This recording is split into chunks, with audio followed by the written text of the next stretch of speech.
రాజగోపాల్ రెడ్డి గారు. నేను అధ్యక్ష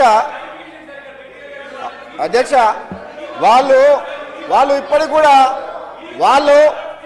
వాళ్ళు గత ప్రభుత్వంలో ఉన్నప్పుడు అధ్యక్ష ఏ విధంగా ప్రవర్తించిండ్రు, ఇప్పుడు ప్రతిపక్షంలోకి పోయిన తర్వాత కూడా వాళ్ళ వైఖరిలో వాళ్ళ బుద్ధి మారలేదు అధ్యక్ష.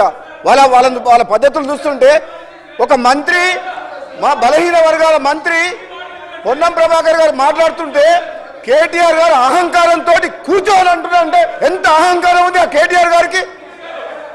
తెలంగాణ ప్రజలు చెంపచెల్లు కనిపించే మీకు జవాబిచ్చుతారు కూడా కేటీఆర్ వైఖరిలో మార్పు రాలేదంటే ఆ రాజరిక పాలనకు వద్దనే తెలంగాణ ప్రజలు మార్పు కోసం అని చెప్పే వాళ్ళు అక్కడ పంపించిండ్రు, అయినా బుద్ధి రాలేదు. అధ్యక్ష నేను ఒక విషయం చెప్తా, మన కడియం సిఆర్ గారు చాలా సీనియర్ నాయకులు. ఆయన సభల మొన్న మాట్లాడుకుంటా సభల నా గురించి స్పీకర్ ఆయన అంటే గౌరవం.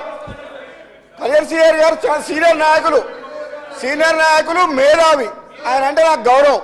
మొన్న సభల నా గురించి ఏం మాట్లాడతాడు, నీకు మంత్రి వచ్చేది హోంమంత్రి వచ్చేది లేదు సచ్చేది లేదా అన్నాడు. అధ్యక్ష అంత సీనియర్ నాయకుడిని ఒక మాట్లాడుతున్నా మీ ద్వారా ఏమడుతున్నా అంటే, అదే నాకు వస్తుందా రాదా, మా ప్రభుత్వం ఉంది, అది ముఖ్యమంత్రి అధిష్టానం నిర్ణయం తీసుకుంటుంది, అది వదిలేయండి, అది కళ్యాణ్ సిఆర్ గారు, అది మీ చేతిలో లేదు నా చేతుల్లో లేదు.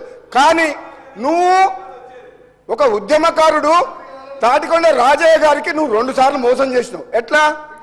ఒకసారి ఏమో ఉప ముఖ్యమంత్రి పదవిలో ఉంటే అవమానకరంగా ఆనాడు తొలగించి ఆయన పీఠంలోకి ఎక్కిండు, ఉప ముఖ్యమంత్రి పదవి తీసుకుండు.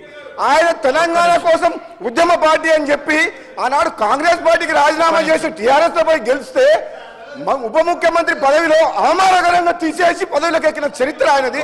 రెండోసారి మొన్న సిట్టింగ్ ఎమ్మెల్యే అయిన తాటికొండ రాజయ్య ఉద్యమకారుడు, ఏనాడు తెలంగాణ కోసం మాట్లాడిన కడియం సిఆర్ గారు మళ్ళీ మంత్రి కావాలన్న ఆశతోటి మళ్ళీ ఆయన టికెట్ ఇవ్వకుండా ఎమ్మెల్యేగా గెలిచి వచ్చిన తర్వాత వాళ్ళ ప్రభుత్వం రాకపోయేసరికి ఫ్రస్ట్రేషన్ లా ఏం మాట్లాడో అర్థం కాక నువ్వు మంత్రి కాదు, నేనైతేనా కాదా తెలియదు, కానీ నువ్వు మాత్రం నీ జన్మల టీఆర్ఎస్ పార్టీలో ఉంటే నువ్వు మంత్రి కావు కడియం సిఆర్ గారు, అది మాత్రం గుర్తుపెట్టుకోను.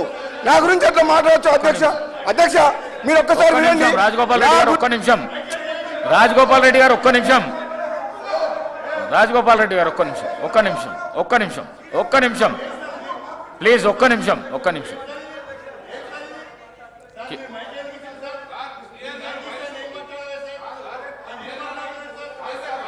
కేటీఆర్ గారు లేలే, వారికి ఉన్నది, వారికి అవకాశం ఉన్నది. కేటీఆర్ గారు మాట్లాడండి.